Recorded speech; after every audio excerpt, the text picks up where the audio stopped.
You know, we're swimming in music these days, right? It's everywhere. But with all the pings, the dings, the constant notifications, are we actually listening or are we just hearing it? Today, we're going to dig into the difference between simply hearing your music and really truly experiencing it. It seems like such a simple question, doesn't it? Do you listen or just hear? But man, it really gets to the core of how we interact with music now. Is it just background noise while you're scrolling? Or is it something you're actually connecting with, as art? Let's break that down. Okay, so what's the big roadblock here? What's stopping us from having that real, deep listening experience?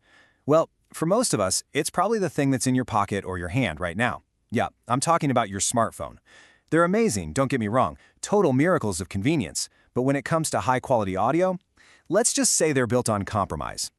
And this right here, this is the reality of it. You've been there, right? You're lost in an incredible guitar solo, the best part of the song, and bam, a text message alert just completely pulls you out of it. And it's not just the interruptions.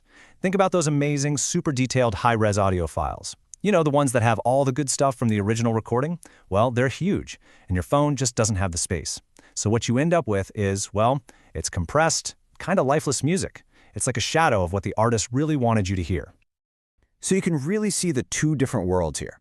It's like you're at a fork in the road. On one side, you've got your phone, where your music is basically just another app, fighting for attention with your email and social media. And on the other side, you have dedicated listening. That's all about focus, high-fidelity sound. It's about actually connecting with the music, instead of just having it on. All right, so how do we get from that distracted world to the focused one? How do we cross that bridge from just hearing to really listening?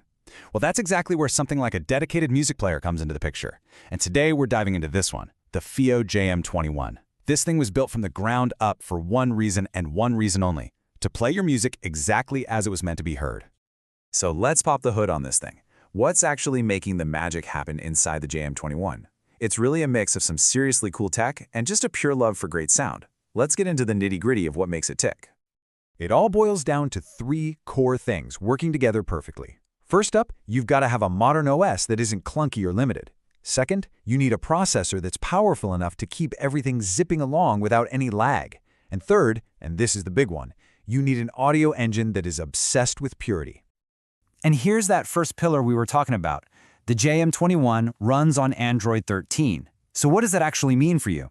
It means you get all your apps, Spotify, Tidal, Apple Music, whatever you use, it's there. You don't have to give up your carefully crafted playlists or your giant library. No compromises. And let's be honest, nobody wants a device that's slow and frustrating to use. That's where the Snapdragon 680 processor comes in. It's all about making the whole experience, buttery smooth. No lag, no weird menus freezing up on you, just a really fast, fluid way to get to your music. Okay, now we're getting to the real heart of it, high-res audio. It sounds like a techie buzzword, but what it feels like is something else entirely. It's about finally hearing the little details you never knew were there, like the quiet breath a singer takes right before a big note, or the actual texture of a finger sliding on a guitar string. It creates this huge, spacious sound where you can place every single instrument. It's not just listening, it's like you're right there in the room with the artist. Look, amazing sound quality is awesome, but if the device is a pain to use in the real world, what's the point?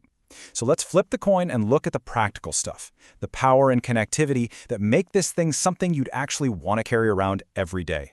And yeah, it's got all the bases covered. You've got your Bluetooth, obviously, for wireless headphones and speakers. You've got Wi-Fi for streaming and updates. But then, there's this other really cool trick it can do. It can act as a USB DAC.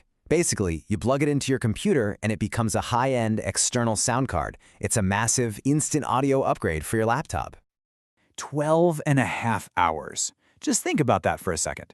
12.5 hours of playtime. That's a whole day of just being lost in your music. That's a week of commuting to work and back. That's a crazy long international flight. The bottom line is, you're not going to have to stress about the battery dying in the middle of your favorite album. So, okay, we've talked a lot about the specs, right? The processor, the battery, all that good stuff.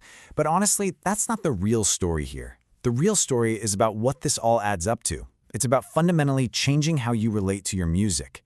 It's about rediscovering those albums you've heard 1,000 times and hearing them like it's the first. And I think this quote just nails it. It's about escaping the digital noise and immersing yourself in a world where every instrument is rendered with breathtaking fidelity. That's it right there. It's about carving out a little sanctuary for yourself, away from all the noise, where the only thing that matters is the music, presented with just incredible clarity. And when you strip it all away, that's the ultimate promise, isn't it? All the tech, all the features, they're all just tools to do one thing: to let you hear the music exactly as the artists intended, to close that gap between you and them, so you can feel all the emotion and all the detail they put into that recording. Which brings us full circle, right back to that first question we asked, but maybe with a bit more weight to it now. Look, everything is fighting for your attention these days. Making the choice to truly listen is a deliberate act. So the question is your music worth more than a notification?